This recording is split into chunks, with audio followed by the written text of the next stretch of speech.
Assalamualaikum warahmatullahi wabarakatuh.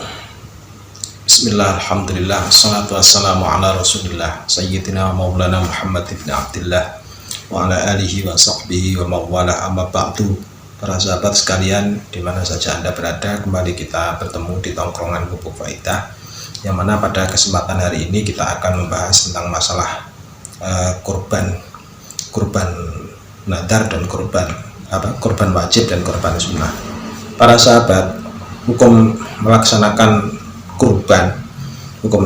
kurban itu kalau dalam madhab Syafi'iyah itu termasuk sunnah muakkadah. Artinya sunnah muakkadah itu adalah sunnah yang mendekati makna wajib. Jadi sunnah yang sangat dikuatkan sehingga mendekati makna wajib. Para sahabat, karena hukumnya adalah sunnah muakkadah, maka ketika melaksanakan kurban pada dasarnya hukumnya adalah juga merupakan hukum kesunahan, merupakan ibadah sunnah, kecuali kalau misalkan digantungkan dengan sesuatu sehingga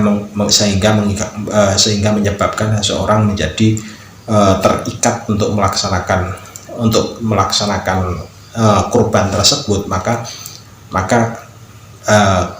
kurban yang model seperti ini tadi, yang diikatkan dengan sesuatu tadi itu, maka hukumnya menjadi wajib disebabkan karena ada sifat iltizam. Jadi karena ada sifat mengikatkan tadi, sifat iltizam. Nah, sifat iltizam ini adanya biasanya dikenal dengan istilah kurban nadar. Jadi kurban yang dilaksanakan dengan jalan nadar. Nah, nadar sendiri itu memang hukumnya adalah menjadi wajib dan berlaku apabila diikatkan dengan ibadah sunnah. Nah, kurban ini karena merupakan ibadah sunnah dan karena sudah dinadari, maka hukumnya menjadi wajib dilaksanakan. Nah, imbasnya bagi orang yang melaksanakan nadar, bagi orang yang melaksanakan nadar ini, imbasnya adalah maka dia tidak boleh untuk memakan daging hewan kurban tersebut. Ini kalau dinadari. Jadi kalau kurban kok sudah dinadari, maka dia menjadi tidak diperbolehkan untuk memakan daging kurban tersebut, kecuali kalau tidak ada nadar. Kalau tidak ada nadar, maka boleh bagi orang yang berkurban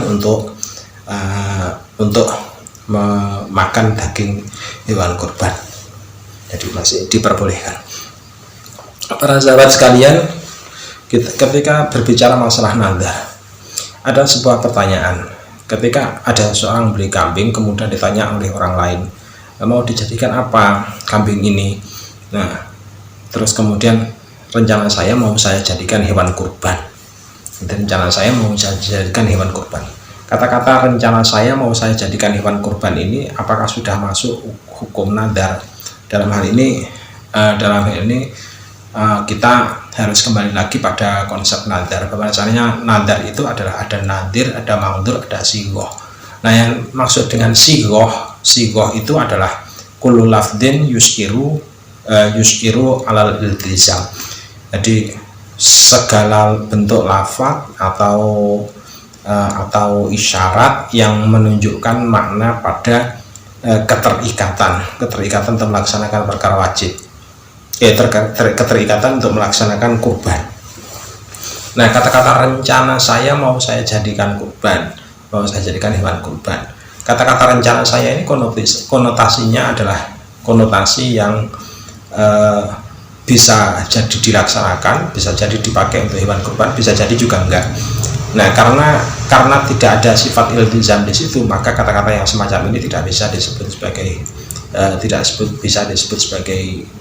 istilah nadar, yang tidak bisa disebut sebagai istilah nadar, sehingga tidak berlaku hukum nadar baginya.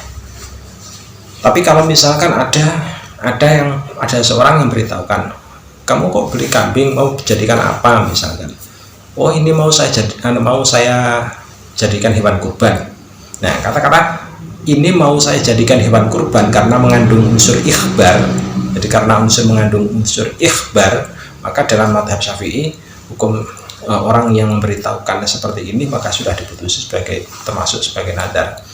Jadi maka sudah diputus sebagai nadar, sebab ada mu'allaknya Jadi sudah ada sifatnya itu dikorelasikan atau digantungkannya bahwa hewan tersebut mau dijadikan hewan kurban dengan kepastian. Jadi berbeda dengan yang pertama tadi. Kalau pertama tadi rencana saya mau saya jadikan hewan kurban, ya kalau yang kedua ini mau saya jadikan hewan kurban, ya sudah beda. Itulah perbedaan antara kurban sunnah dan kurban wajib. Kalau kurban sunnah maka tidak ada ikatan. Yes, pokoknya beli kambing, begitu kemudian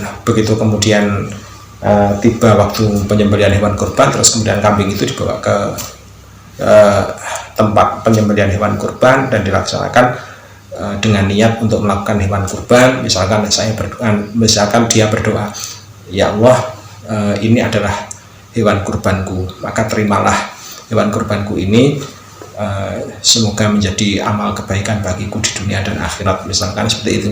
Maka hukumnya kurban tersebut termasuk kurban sunnah. Disebabkan apa? Karena niatnya adalah pada waktu penyembelihan. Sementara yang tadi niatnya ini mau saya jadikan hewan kurban, itu sudah jauh sebelum terjadi masa penyembelihan, maka hukumnya dianggap sudah termasuk hukum nadar.